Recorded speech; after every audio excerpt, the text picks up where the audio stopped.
Gervonta Tank Davis just days away from making his return. Saturday, December 7th, D.C. He takes on Hector Garcia. Happy New Year. This is your boy JG. This is the Punch Report. In this video, I'm going to quickly cover the entire card, give you my thoughts, final predictions, and the implications it could mean, especially for that 147-pound division. Let's go. Like I said before, y'all, welcome back to the channel. This is your boy JG. This is the Punch Report. Come in, be so kind, like, subscribe, hit that bell icon for notification. First things first, Happy New Year. My first video drop of the new year. We've been busy, but we gonna get right to the money. I did a breakdown video of Hector Garcia taking on Gervonta Tank Davis. For those of you who do not know, he is currently a champion, that being Garcia, at 130 pounds, coming up to 135 to take on Gervonta Tank Davis for his regular title in the WBA. Starting with this main event, there's a lot of conversation, or at least there was a lot of conversation about, oh man, upset alert, Tank Davis, he got to watch out, this, that, and the third. I did a breakdown video of these two combatants, so I won't put the clips in here, but I'll cover the cliff notes, so to speak. Hector Garcia coming up to fight a guy who's knocked out a guy at 140 pounds in Tank Davis. Obviously, we know that's Mario Barrios, who went up, fought Keith Thurman, didn't get stopped there, got lumped up pretty good. What point am I trying to make here ultimately? This is not going to be the upset city, nail-biting fight and competition that you think it's going to be. It simply isn't. The boxing math does not add up. I'm talking about a combatant that's not much bigger than Tank Davis, doesn't have the overwhelming physical dimensions that you typically see, like a Mario Barrios or even a Rolando Romero had over Gervonta Tank Davis. And you have a guy who's 16-0. I believe he has 12 knockouts, but would not be known, in my opinion, as a big puncher, getting dropped by guys coming up from 126 to 130, things that I've mentioned before. Tank Davis's reflexes, Tank Davis's power, Tank Davis's general boxing IQ, his ability to close the distance, his speed, his athleticism, these things will indeed carry the day. In my opinion, I don't see this fight going past 5, maybe 6 rounds, just like the Rolando Romero fight. I will give you a bit of the technique side of it. For a guy like Hector Garcia, he likes to trade. He's an action fighter. He's a come-forward fighter. He has a good step back right hand, I believe, that he caught Chris Colbert with, and it's a bread-and-butter weapon. But he likes to be in front to engage in these exchanges. If you're going to be in front of Tank Davis, just trying to exchange, it's just not going to go well. There's too many tapes and fights of guys you can see who don't get intimidated right away by the power of Tank Davis, who decide to stand in front, and they get destroyed. Shout out to Hector Garcia. Shout out to Tank Davis coming through some of the legal woes. We don't even got to get into that. Arriving to this point, doing his media obligations, doing his media workouts, and being a consummate professional, making sure that he gets to Saturday, December 7th, to set up a potential bout with a Ryan Garcia. Moving on, co-main event. I just really want to focus on Jaron Ennis, Showtime card, co-main event. I saw the Karen, however you want to pronounce it. I saw his opposition. I watched one fight of his. You would not know of this individual otherwise if it wasn't for this opportunity. And what I could say is this fight shouldn't go past 1 or 2 rounds. I'm not being disrespectful.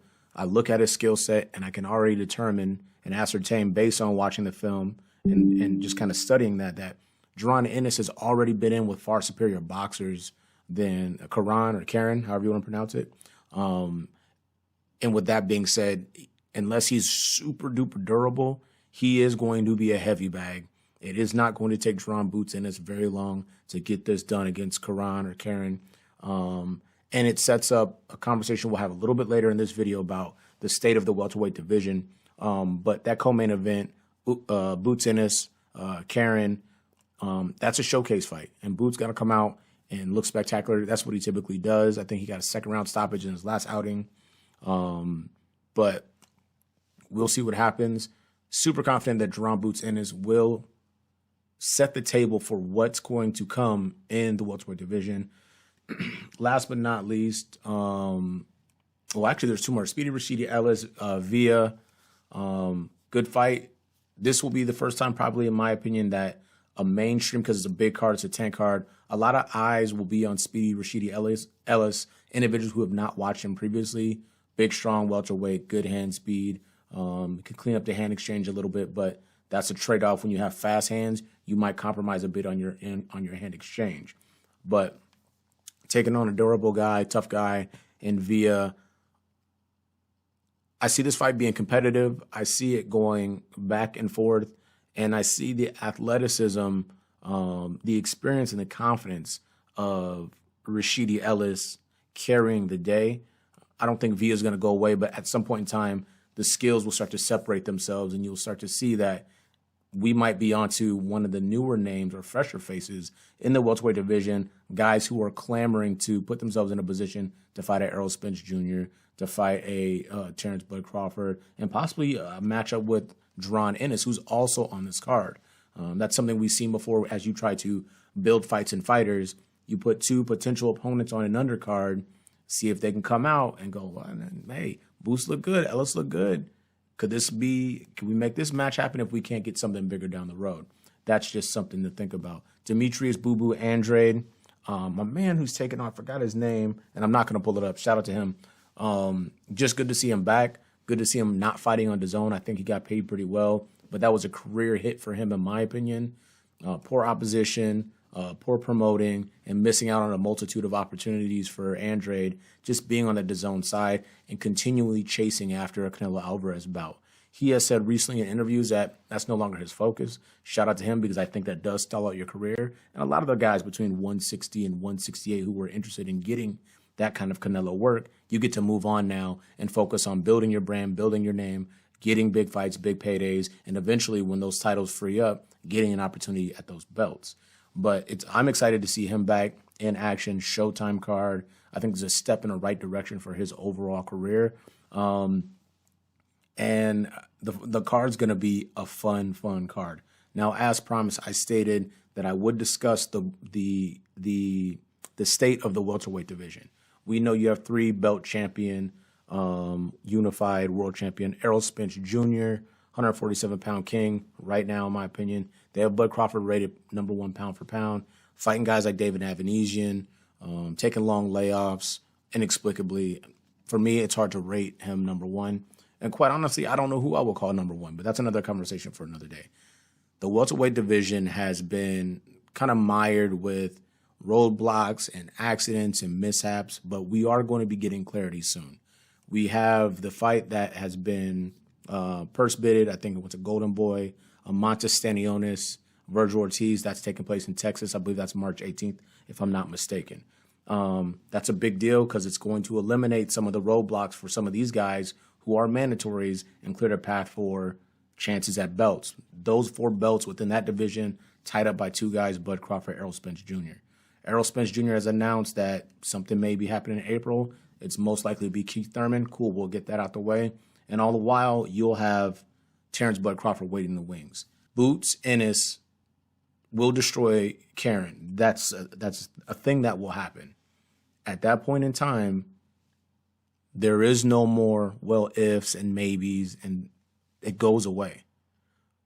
Boots Ennis will need to be either fighting the winner. These are the fights. Boots Ennis, the winner of Stanionis, Virgil Ortiz, or Speedy Rashidi Ellis, if he comes out of his bout unscathed, or it's got to be a Bud Crawford and an Errol Spence Jr. Now, if I gave you my probabilities from that perspective, it will not be Bud Crawford because he's not fighting anybody that could actually cause a threat or be a threat to his title. I don't see that happening.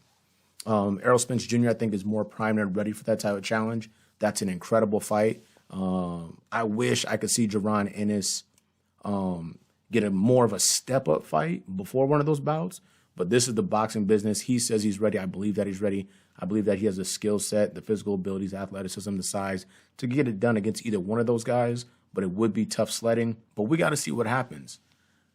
So for those of you who made it this far, I probably should have put this on the front end, but I want to let you know right now, come Saturday, January 7th, 2023, I will be covering the Gervonta Tank Davis, Hector Luis Garcia pay-per-view. I'll do the entire undercard, and I'll cover that fight as well, the main event. If you guys don't want to shell out the money, but you want a place to hang out, tell some jokes, laugh and have a good time, and get some commentary, holla at your boy JG. I will be covering that fight. So tune in Saturday, December 7th. We will be on YouTube. I'll put the announcement out there so cats know what it is.